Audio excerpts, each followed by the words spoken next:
passage que nous avons lu ce matin. Et nous allons tirer notre texte de ce passage-là pour un autre message ce soir. Spécialement, nous allons lire le verset 20. Matthieu 1, verset 20. Comme il y pensait, voici un ange du Seigneur lui apparut en songe, en rêve, et dit: Joseph, fils de David, ne crains pas de prendre avec toi Marie, ta femme, car l'enfant qu'elle a conçu vient du Saint-Esprit. Amen. Seigneur, merci pour l'œuvre du Saint-Esprit. Merci pour la puissance glorieuse de ton Saint-Esprit. Nous te prions que ce soir nous puissions considérer cette œuvre de gloire, cette œuvre merveilleuse qui nous rend forts, qui nous équipe, qui nous revêt de toute l'armure spirituelle pour vaincre dans le combat, dans la lutte, dans la bataille de la fin des temps, contre les démons, contre la chair, contre le monde impie, incrédule. Tu nous donnes la puissance de marcher sur les serpents, sur les scorpions, sur toute la puissance de l'ennemi, sachant que rien, absolument rien ne pourra nous nuire. Veuille bénir abondamment ce message ce soir et que nous puissions l'entendre comme venant de toi. Au nom du Sauveur Jésus, Amen. Et tout le peuple dit Amen. Gloire à Dieu. Que Dieu vous bénisse. Vous pouvez vous asseoir. Le titre du message s'intitule « Ça vient du Saint-Esprit ». Ça vient du Saint-Esprit. Le verset 18 dit « Voici de quelle manière arriva la naissance de Jésus-Christ ». La manière de Dieu est une manière qui nous étonne. La façon d'agir du Seigneur est une façon qui n'est pas naturelle. C'est une façon qui est très souvent surnaturelle. Dieu ne construit pas des ponts, il ouvre une mer. Alléluia. Dieu n'apporte pas la nourriture à quelqu'un qui est affamé, il envoie des corbeaux pour apporter la nourriture à un homme de Dieu dans le besoin. Et ainsi de suite. Les façons de Dieu, les manières de Dieu. Alléluia. Qui aurait pensé que le Sauveur du monde viendrait à partir du sein d'une jeune fille d'environ 15, 16, peut-être 17 ans, qui était vierge? Dieu, les façons de Dieu ne sont pas les nôtres, mais les façons de Dieu sont les meilleures. Et l'ange envoyé, possiblement Gabriel, le même ange que nous voyons dans le prophète Daniel, qui est venu avertir Daniel sur les événements qui allaient arriver à la fin des temps sur la planète Terre, le même Gabriel est venu vers Joseph la nuit, où alors qu'il pensait rompre littéralement avec sa belle jeune fille bien-aimée, avec laquelle il avait pensé passer toute sa vie sur la terre dans les liens du mariage. Et l'ange lui a dit: l'enfant qu'elle a conçu vient du Saint-Esprit. Vient du Saint-Esprit. Le titre du message ce soir est intitulé « Ça vient du Saint-Esprit ». Ça vient du Saint-Esprit. Dans l'expérience chrétienne, il n'y a rien de plus important que le baptême dans le Saint-Esprit après avoir été sauvé. C'est l'expérience la plus solide, la plus fonctionnelle, la plus forte après que nous soyons nés de nouveau. Dans l'Épître aux Éphésiens, il est dit « Soyez remplis du Saint-Esprit ». Les gens qui ont regardé ce qui se passait le jour de la Pentecôte ont dit « Que veut dire ceci ?» Pardon. Que veut dire cela? Ils les entendaient parler dans des langues merveilleuses. La manière de Dieu n'est pas notre manière.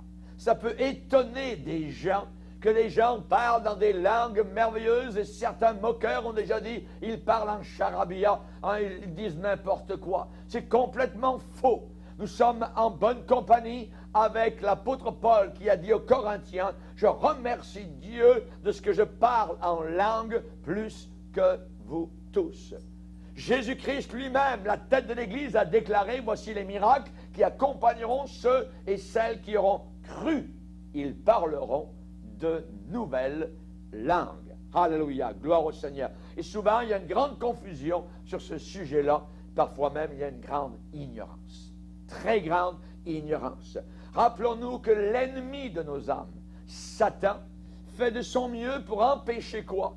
Pour empêcher le pécheur d'être sauvé. Il essaie de son mieux pour que le pécheur ne vienne pas à la connaissance du salut, pour que le pécheur ne donne pas son cœur à Jésus-Christ. Le diable veut cette âme avec lui en enfer. Pourquoi? Parce qu'il hait le monde. Le diable et les démons haïssent tous ceux que Dieu a créés sur la terre. Pourquoi? Parce que nous avons été créés à l'image de Dieu.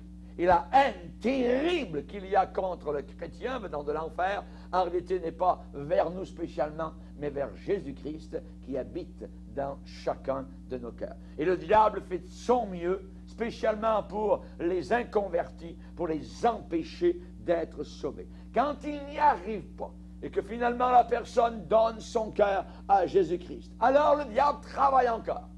Qu'est-ce va-t-il faire? Alors il va aveugler l'âme qui est nouvellement née, l'âme qui vient juste d'arriver à la connaissance du salut. Il va aveugler cette âme sur deux grandes vérités. La première, la sanctification, et la deuxième, sur le baptême dans le Saint-Esprit. C'est la raison pour laquelle nous avons vu beaucoup par expérience des personnes qui sont venues au Seigneur, parfois de la drogue, parfois de la pornographie, parfois de l'impureté, parfois du vol, parfois toutes sortes de choses, et ensuite, quelque temps après, sont retournés à leur péché, ont de nouveau mangé leur vomissure, comme la Bible dit, la truie lavée et retournée à ce qu'elle avait vomi. Mieux valait pour ces gens ne pas avoir connu le Seigneur Jésus-Christ que de se détourner ensuite du Seigneur. Et la plupart de ces gens n'avaient pas reçu le baptême dans le Saint-Esprit après avoir été sauvés. Le baptême dans le Saint-Esprit est un élément très fort. Le diable va faire des pieds et des mains, des griffes et des mains, tout ce qu'il peut pour empêcher la personne d'être remplie du Saint-Esprit après avoir été sauvée. Pour être candidat pour le baptême dans le Saint-Esprit, il faut être abandonné complètement entre les mains du Seigneur. Dieu ne demande pas la perfection parce qu'on voit des nouveaux convertis recevoir le baptême dans le Saint-Esprit. Mais il faut qu'il y ait une attitude d'abandon, de vouloir grandir, de vouloir croître dans le Seigneur. Et généralement, quelque temps après avoir été sauvés, ou parfois même le jour même que des personnes ont été sauvées, ont reçu le puissant baptême dans le Saint-Esprit. Amen. Pour être candidat pour le baptême dans le Saint-Esprit, il faut avoir absolument placé sa foi dans le sang de Jésus, dans le sang de la croix. Ce sang, c'est le seul et unique moyen par lequel nos péchés sont purifiés. Le sang de Jésus-Christ. Il faut avoir accepté le message de la croix. Le message de la croix, c'est un message d'abandon. Un message, je ne conduis plus ma vie, ce n'est plus moi qui dirige.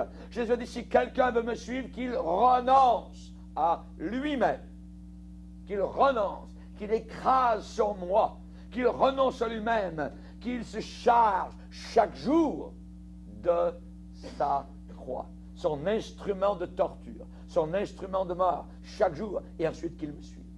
Si cette personne est bien voulante de suivre cela, alors elle pourra être candidate pour recevoir le baptême dans le Saint-Esprit.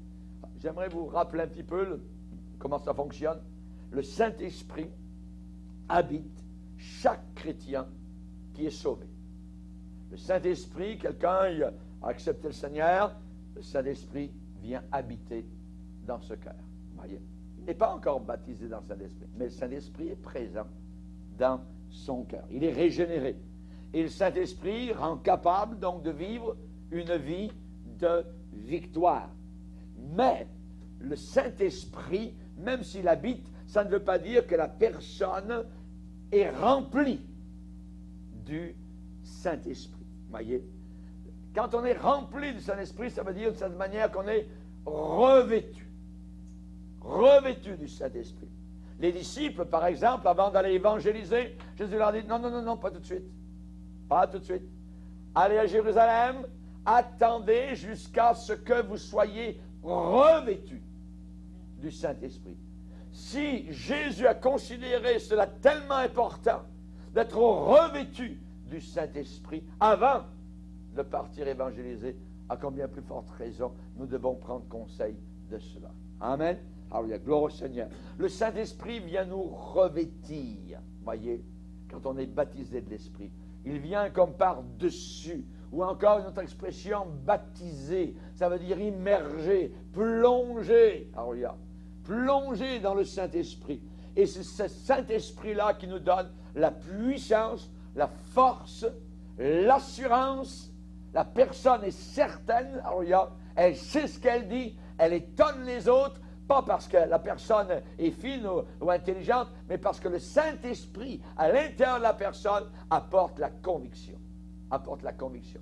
Devant le Sanhédrin, cour de justice à Jérusalem, Pierre et Jean, on les amène. Des hommes sans instruction, des hommes qui sentent encore le poisson, je dirais d'une certaine manière, qui ont encore les mains calleuses, tout ça. Et ils arrivent devant le Sanhédrin, et les Sanhédrins sont étonnés en parlant avec eux. En voyant quoi? En voyant l'assurance avec laquelle ils parlent. Leur assurance a étonné ces gens érudits, ces gens intelligents, ces gens cultivés, tout ça. En voyant deux apôtres, ils les reconnurent pour avoir été avec Jésus. Quand vous êtes avec Jésus, quand vous marchez avec Jésus, quand vous êtes rempli de l'Esprit de Jésus, vous avez de l'assurance. Alléluia. Vos yeux sont pétillants. Alléluia. Vous savez ce que vous disiez. Vous savez d'où vous venez. Vous savez pourquoi vous êtes sur la terre. Et vous savez où vous vous en allez. Alléluia. Jésus a dit, vous recevrez de la puissance. Vous recevrez en grec de la dynamis. Vous recevrez de la dynamite, d'une certaine manière, quand le Saint-Esprit viendra sur vous et vous serez mes témoins. Alléluia. La vie spirituelle authentique commence où? À la croix. Ok, on est d'accord là-dessus. La vie spirituelle, on commence à vivre quand on a donné notre cœur au Seigneur, quand on s'est repenti de nos péchés. La vie commence à la croix, mais le service commence à la Pentecôte. C'est à la Pentecôte, véritablement, que le service commence. Alléluia. Jésus dit, vous recevrez. Alléluia. Ça veut dire, il faut être à la réception pour recevoir. Alléluia. Il faut s'attendre à recevoir. Si vous ne nous attendez pas à recevoir, vous ne recevrez rien. Vous n'avez pas parce que vous ne demandez pas, dit Jacques dans son épître. Donc, vous recevrez de la puissance. Il faut évidemment se trouver au bon endroit, à la réception. Alléluia. À la réception. Gloire au Seigneur. Amen. Et ça, c'est appelé aussi le remplissage du Saint-Esprit. Remplissage du Saint-Esprit. L'expérience première, quand on est baptisé dans le Saint-Esprit, vous voyez, c'est une expérience merveilleuse que l'on n'oublie jamais. Pourquoi? Parce que vous savez que vous venez d'être scellé. Vous venez de savoir. Comment savez-vous? Parce que vous avez commencé à parler dans de nouvelles langues. C'est le signe que nous appelons initial, que l'on reconnaît que quelqu'un est baptisé dans le Saint-Esprit. Quand Corneille a reçu tous ces gens-là dans sa maison et qu'il a fait venir Pierre en avant, lui le centenier romain, le policier romain, alors il a dit, Pierre, dis-nous ce que Dieu t'a envoyé nous dire. Oui, il y a eu tellement de choses qui étaient arrivées. Un ange était venu parler à Corneille, fait venir Pierre, tout ça. Il va te dire des choses par lesquelles tu seras sauvé, bouleversé. Finalement, Pierre arrive. Pierre, nous sommes devant toi. Quand Pierre est entré, il était prêt à s'agenouiller comme on s'agenouille devant le pape, en train de faire un baisement. Et Pierre a dit, non, ça va, pas besoin de m'embrasser, juste lève-toi, je suis un homme comme toi. Je suis un pécheur sauvé par la grâce de Dieu. Voyez. Mais ensuite, Pierre a prêché l'Évangile. Et la Bible dit que durant la soirée, pendant que Pierre expliquait le plan merveilleux du salut, le Saint-Esprit est tombé sur tous ceux qui écoutaient. Et les disciples qui étaient venus avec Pierre furent étonnés de ce que le Saint-Esprit était descendu sur des non-juifs. Comment l'ont-ils su, les amis de Pierre qui étaient venus avec lui? Parce que quoi? La Bible dit, parce qu'ils les entendaient parler en langue. et glorifier Dieu. Parce qu'ils les entendaient parler en langue et glorifier Dieu. C'est le signe que l'on voit que quelqu'un, non seulement est sauvé, évidemment, mais qu'il est baptisé dans le Saint-Esprit. Et tous ceux qui disent « Je suis baptisé dans le Saint-Esprit le jour où j'ai été sauvé », non. Voyez. Ça, c'est le camp des évangéliques, baptistes, tout ce que vous voulez, presbytériens, ainsi de suite, mais ce n'est pas selon la parole de Dieu. Toutes les églises du premier siècle étaient toutes d'obédience, de croyance pentecôtiste. C'est-à-dire qu'après le salut, on demandait aux gens, maintenant, il y a une autre expérience. Tu as besoin d'autre chose, quelque chose qui s'appelle le baptême dans le Saint-Esprit. Le baptême dans le Saint-Esprit. Alléluia, gloire au Seigneur.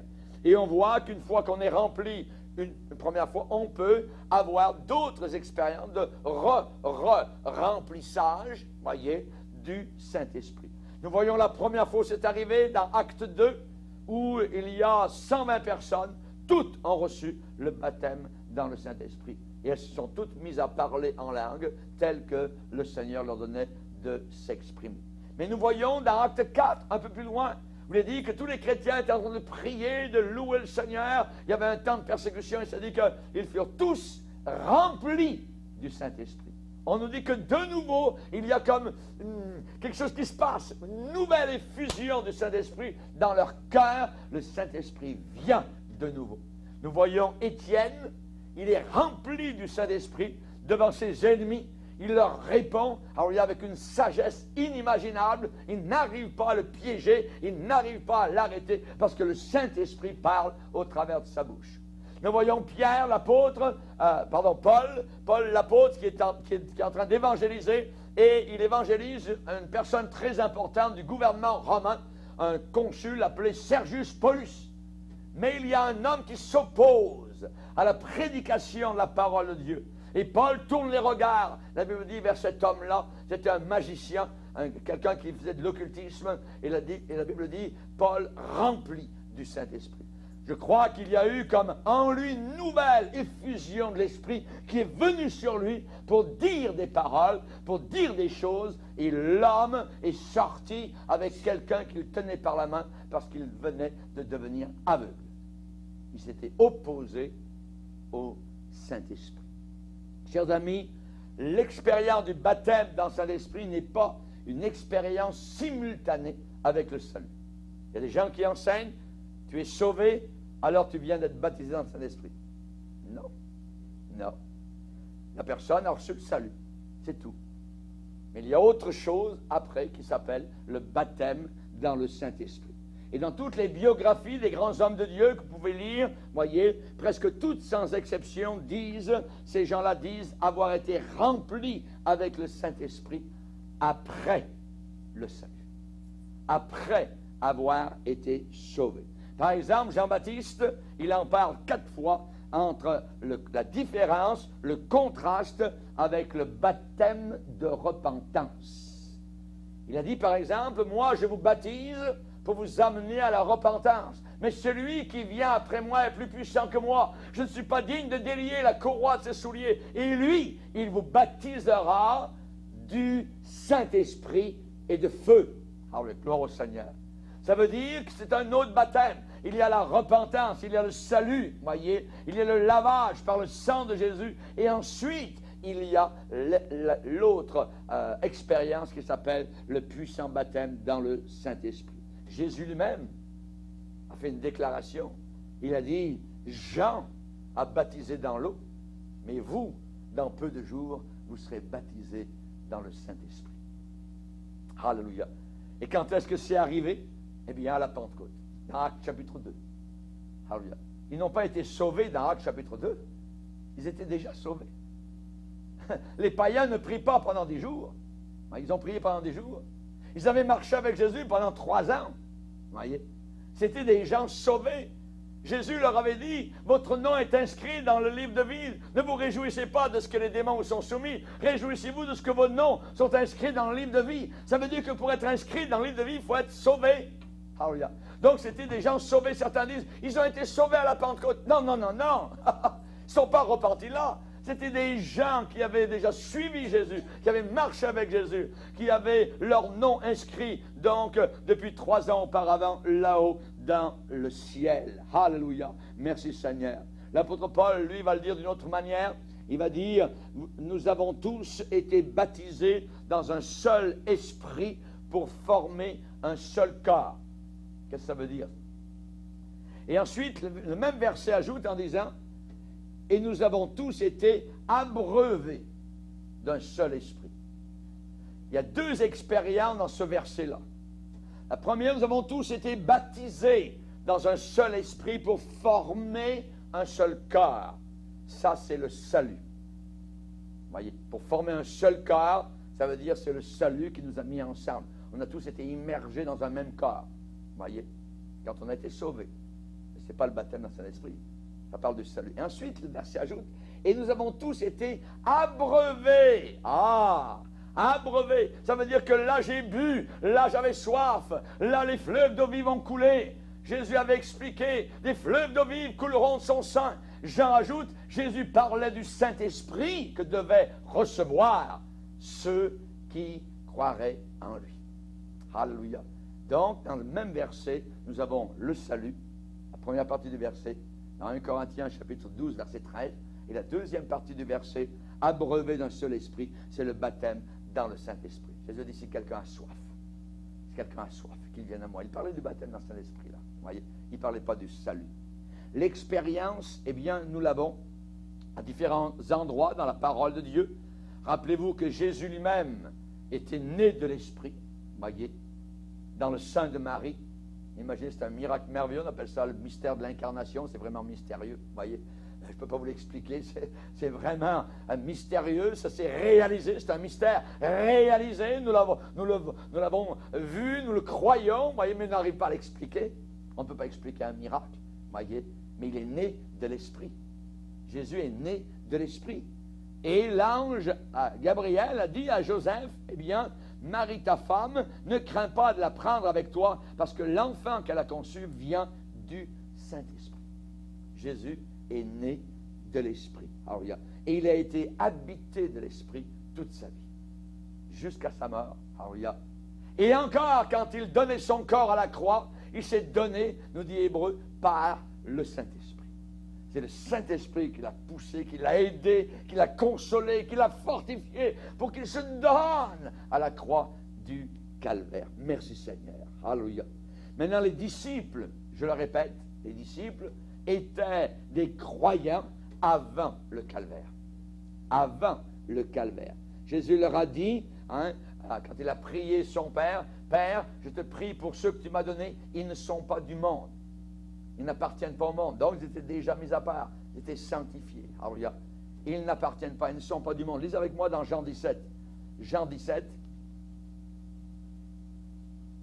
Jean 17, verset 14.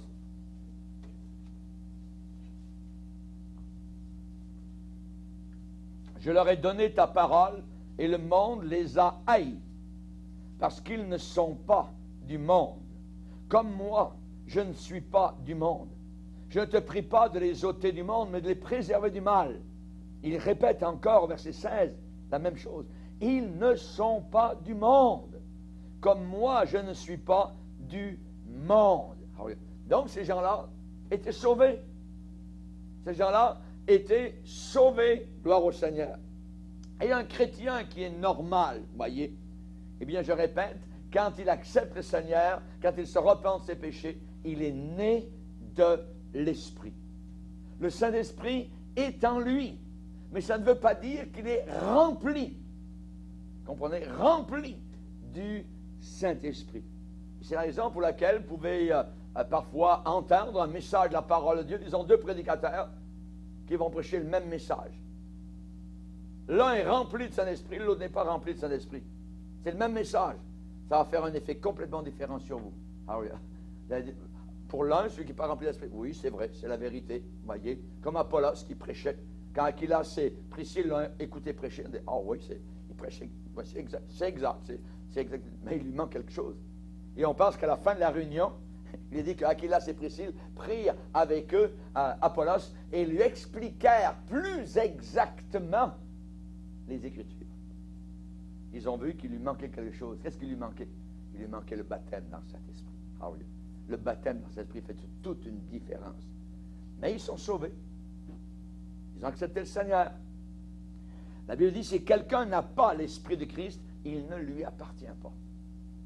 Donc, quand quelqu'un vient au Seigneur, donne son cœur au Seigneur, se repent de ses péchés, le Saint-Esprit vient dans son cœur. Le Père, le Fils, le Saint-Esprit. La Trinité vient dans son cœur. Voyez? Pourquoi? Parce que si quelqu'un n'a pas l'Esprit de Christ, il ne lui appartient pas. Et j'aimerais vous dire, ensuite, plus on s'abandonne au Saint-Esprit, plus on est habité de l'Esprit. Mais ce n'est jamais complet jusqu'à ce que nous soyons remplis.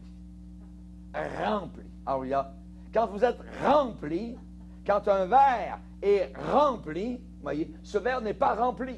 Il est presque rempli. Quand est-ce qu'il va être rempli? Quand ça va déborder. Alléluia. David dit, ma coupe déborde. Alléluia.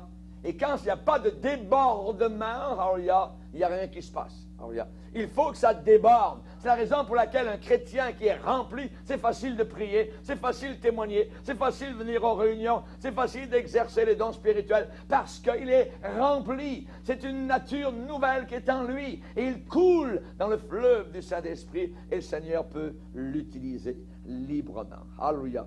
Donc, le salut de Dieu, c'est pour tout le monde, n'est-ce pas? Amen. C'est pour tout le monde. Mais ce n'est pas tout le monde qui l'a accepté et qui le reçoit, ce salut merveilleux. Maintenant, si on prend le baptême dans le Saint-Esprit, c'est un don pour qui? Pas pour les païens, parce qu'il faut d'abord avoir été sauvé. C'est un don pour les chrétiens, pour l'Église. Mais beaucoup de chrétiens ne l'ont pas encore reçu, ce cadeau. Ils ne l'ont pas encore reçu. Je répète, chaque chrétien a l'Esprit. Chaque chrétien a l'Esprit. Mais chaque chrétien n'est pas rempli du Saint-Esprit. C'est différent d'avoir l'Esprit de Dieu qui réside en nous et d'avoir l'Esprit de Dieu qui préside en nous. Est-il résident ou est-il président? Amen. Ça veut dire un président, ça veut dire il dirige, il conduit, il commande, il ordonne. Alléluia. Et nous obéissons. C'est une expérience merveilleuse d'avoir le Saint-Esprit comme président dans notre vie. Alléluia.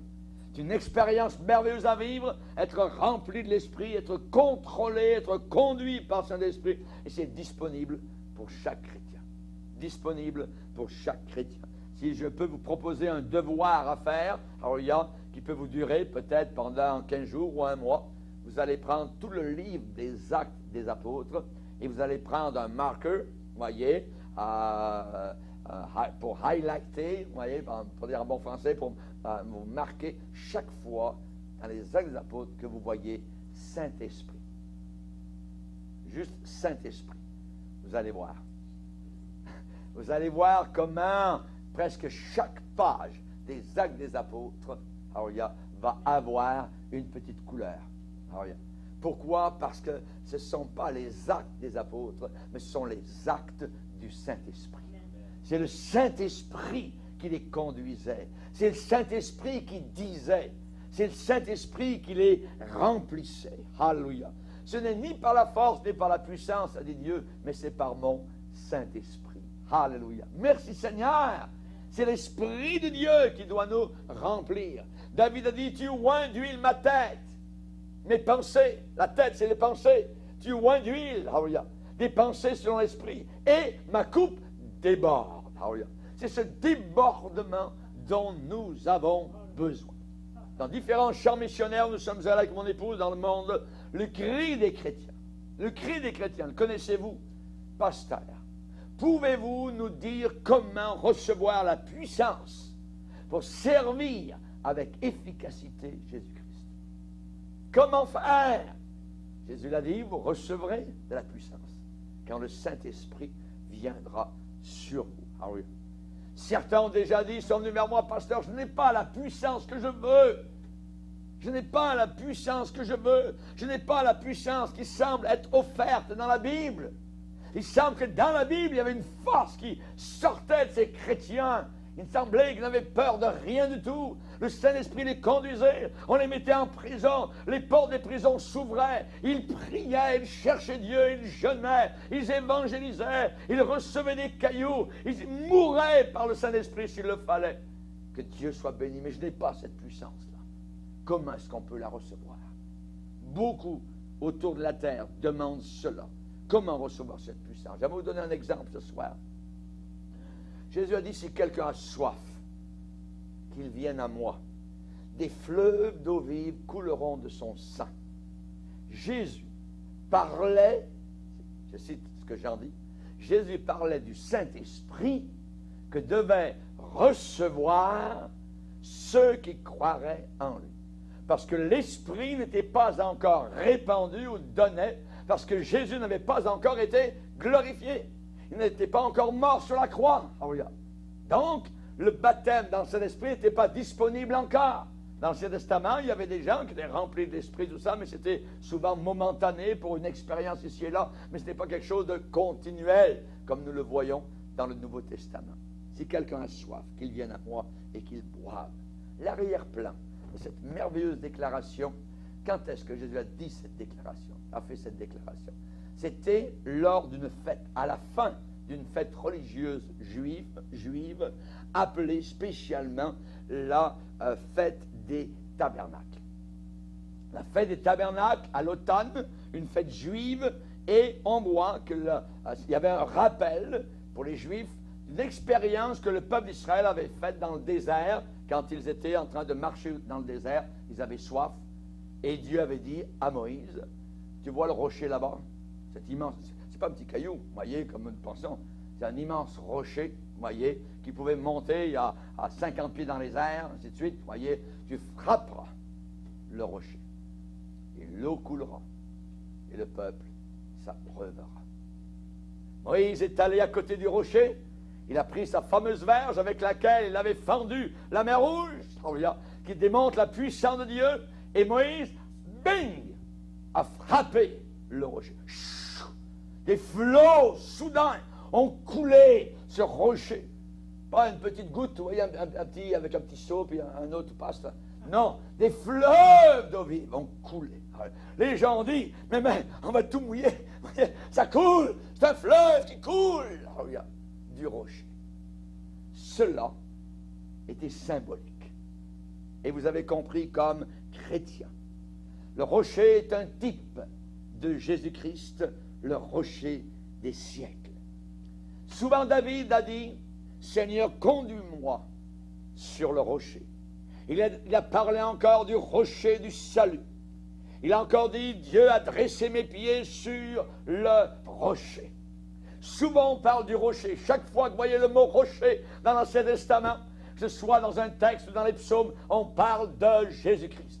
Comment pouvez-vous dire cela, pasteur? C'est simple. La parole nous le déclare. Dans le Nouveau Testament, il est dit qu'il buvait, le peuple d'Israël, il buvait au rocher spirituel qui les suivait, et ce rocher était Christ. Ce rocher était Christ. Alléluia. Bientôt Jésus allait être battu. Bientôt les clous allaient être plantés. Alléluia.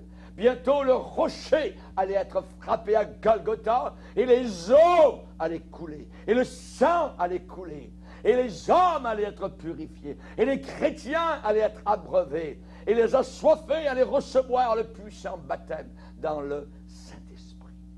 Jésus dit, si quelqu'un a soif, il faut que le chrétien ait soif. Le problème, c'est que l'Église n'a pas assez soif. On a dit souvent qu'on ne peut pas forcer un cheval à boire au torrent. On peut lui mettre le museau dans l'eau, mais s'il n'a pas soif, ça ne sert à rien.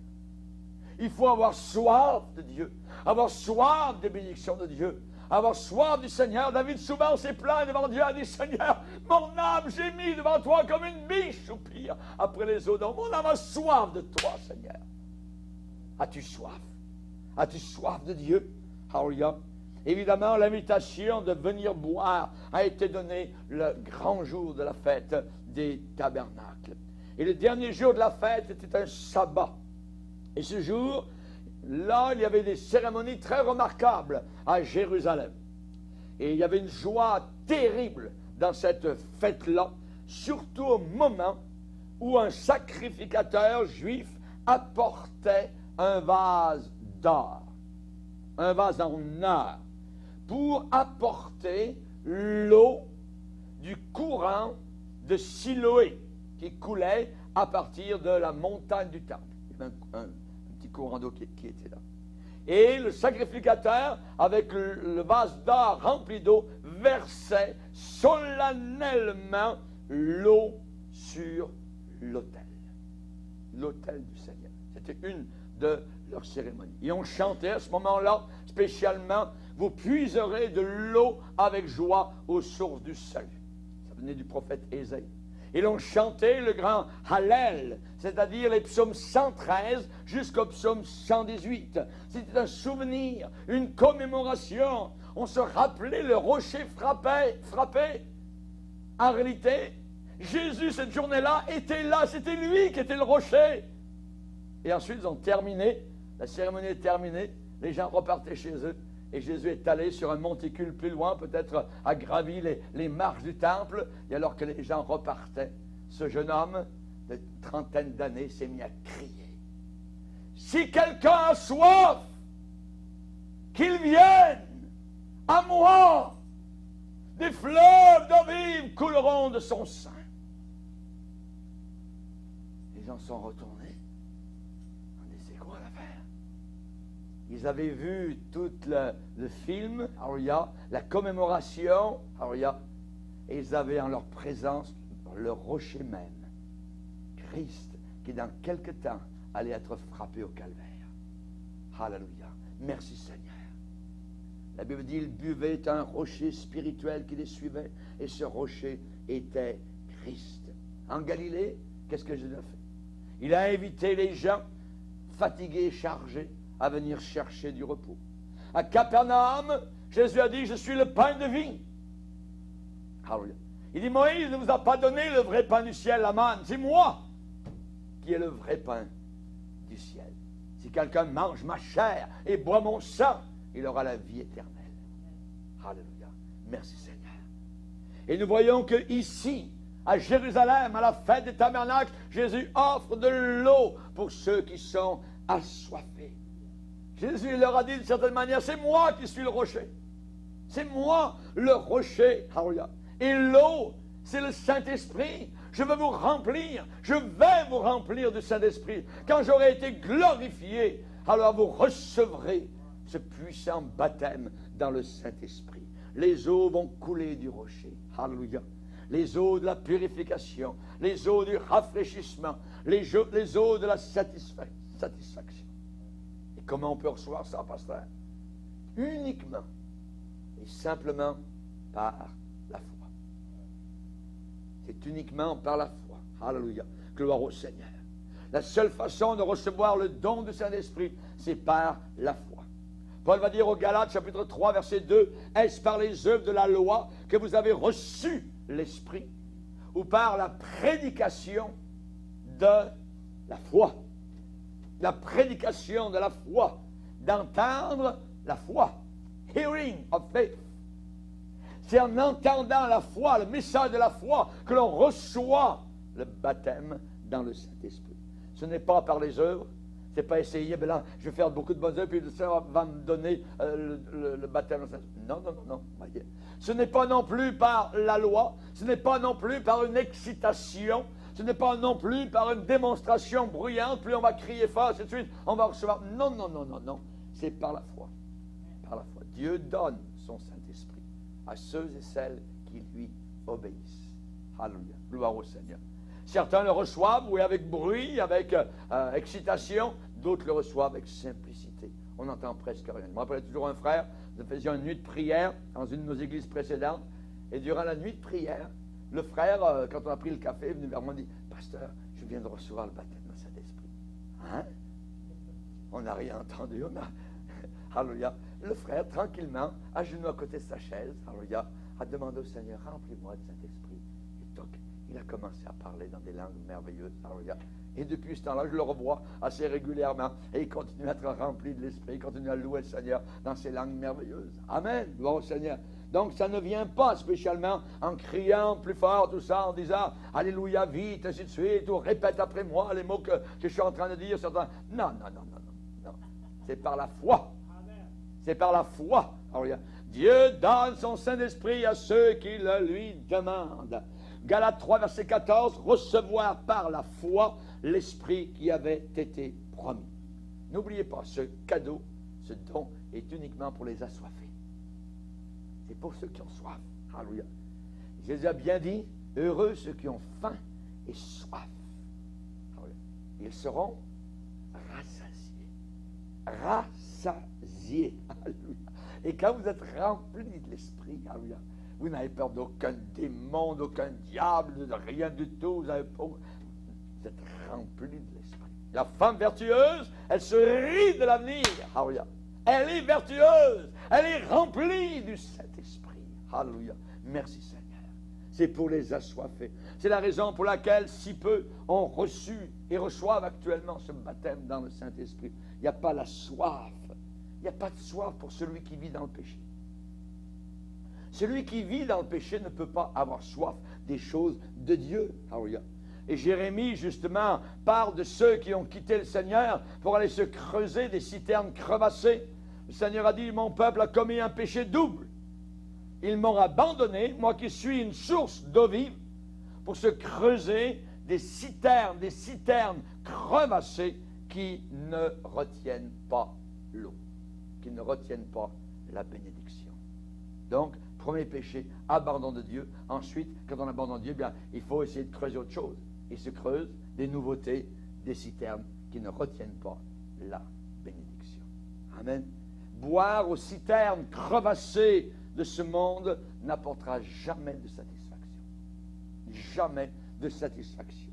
Au contraire, quand on va boire aux citernes crevassées de ce monde, ça va enlever même la soif qui pousse à venir vers Jésus pour recevoir ce cadeau. Jésus a dit, ou le Seigneur déclare dans la Bible, Dieu satisfait l'âme assoiffée, l'âme altérée, l'âme assoiffée. L'apôtre Pierre a dit le jour de la Pentecôte, repentez-vous et vous recevrez le don du Saint-Esprit. Repentance, salut, et ensuite don du Saint-Esprit. Gloire à Dieu. La Samaritaine qui venait puiser de l'eau régulièrement au bord du puits, qui avait une vie de débauche, qui avait eu beaucoup de bonhommes dans sa vie, elle en avait encore un dans son lit, mais cette femme-là était désabusée. Elle venait chercher de l'eau à midi quand personne ne la boit, quand le soleil tape à 40 degrés. Elle dit, là, je ne verrai personne, là. Je vais aller chercher de l'eau. Et voilà qu'il y a un jeune homme qui est assis sur la margelle du puits. Oh, tu viens chercher de l'eau? Oui. C'est là que nos pères ont bu, c'est de suite. Et le jeune homme dit, mais moi, j'ai de l'eau aussi. Ah oui? Et avec cette eau, tu n'auras plus jamais soif. Ah! Donne-moi de cette eau pour que je n'ai plus besoin de me déplacer pour venir chercher de l'eau. Vous connaissez l'histoire de la Samaritaine. Elle a été sauvée, là, sur le spot, en rencontrant Jésus. Cette femme-là a été remplie. Elle a été sauvée, elle a été lavée, purifiée. Alléluia. Et elle est devenue une évangéliste vers son village. Elle a amené tout son village. Venez voir. Il m'a tout dit. Il m'a tout dit. Alléluia. Gloire au Seigneur. Donne-moi de cette eau, a dit cette femme-là. Jésus, c'est lui qui baptise. Amen. Jésus a dit, c'est mieux que je m'en aille, parce que si je ne m'en vais pas, le Saint-Esprit ne viendra pas. Si je m'en vais, je vous enverrai le Saint-Esprit. Amen. Je vous enverrai le Saint-Esprit. Quand vous recevez le Saint-Esprit, vous savez que Jésus est à la droite du Père. Si quelqu'un dit, reste en bas, là, je vais chercher les clés en haut, et quand vous recevez les clés sur la tête, vous savez que la personne est arrivée en haut. Amen. Et quand vous recevez le Saint-Esprit, vous savez que Jésus est arrivé à la droite du Père. Amen. Et vous êtes avantageux que je m'en aille. Quand je serai arrivé vers le Père, je vous enverrai le Saint-Esprit. Vous allez le savoir quand le Saint-Esprit vient sur vous. Vous le savez. Alors, vous ne pouvez pas ignorer quand le Saint-Esprit vient. C'est une personne divine qui vous remplit de la tête aux pieds. Donne-moi de cette eau. Jean-Baptiste a dit, lui, il vous baptisera du Saint-Esprit et de feu. Alléluia. Merci Seigneur. Vous allez dire, mais Jésus dit, si quelqu'un a soif, qu'il vienne à moi et qu'il boive. Qu'il boive. Le baptême dans Saint-Esprit, c'est comme boire. Vous allez me poser la question, comment boire? Comment est-ce qu'on boit, pasteur? Voyez? Eh bien, c'est exactement comme boire de l'eau quand on a soif. On n'enseigne pas, on ne donne pas un cours à quelqu'un pour qu'il puisse... Bien, quand tu vas boire, là, tu prends ton verre, tu portes ton verre à la hauteur de tes lèvres, tu penches de 45 degrés ton verre, ensuite tu rentres le liquide à l'intérieur de ta gorge, ensuite tu pousses légèrement sur l'intérieur de ta gorge et tu avales le liquide qui descend tranquillement à l'intérieur de tes intestins. On ne dit jamais ça. La personne qui a soif, elle prend et elle boit et ensuite elle dit « Ah, je suis désaltéré ». C'est la même chose quand vous êtes rempli du Saint-Esprit. Amen. Vous buvez, alléluia. Vous êtes rempli de Dieu, alléluia. Et le Saint-Esprit est dans votre cœur. Et vous commencez à le louanger dans ces nouvelles langues. Amen. Quand vous parlez dans une langue, vous ne pouvez pas parler une deuxième langue. C'est impossible. Moi, je parle le français et l'anglais, je ne peux pas parler les deux à la fois. Vous voyez? Et pour que Dieu vous donne une autre langue, à ce moment-là, il faut que vous arrêtiez de parler en français. Et que Dieu vous donne cette langue-là. C'est vous qui la dites. Ah, regarde. C'est vous qui dites cette langue-là. Dieu vous donne une langue merveilleuse. Voici les miracles accompagneront ceux qui auront cru. Ils parleront. C'est eux qui parlent. C'est moi qui parle. C'est toi qui parles. Ah, regarde. Et Dieu te donne le langage, l'expression, ah, regarde, pour dire ces mots merveilleux. Celui qui parle en langue ne parle pas aux hommes, mais à Dieu. Car personne ne le comprend. C'est en esprit qu'il dit des mystères. Celui qui parle en langue s'édifie lui-même, comme un édifice. Alléluia, gloire au Seigneur. C'est beau, c'est haut, alléluia, c'est grand, c'est solide. Et une vie remplie de l'Esprit est une vie édifiée et édifiante. Baissons nos têtes et prions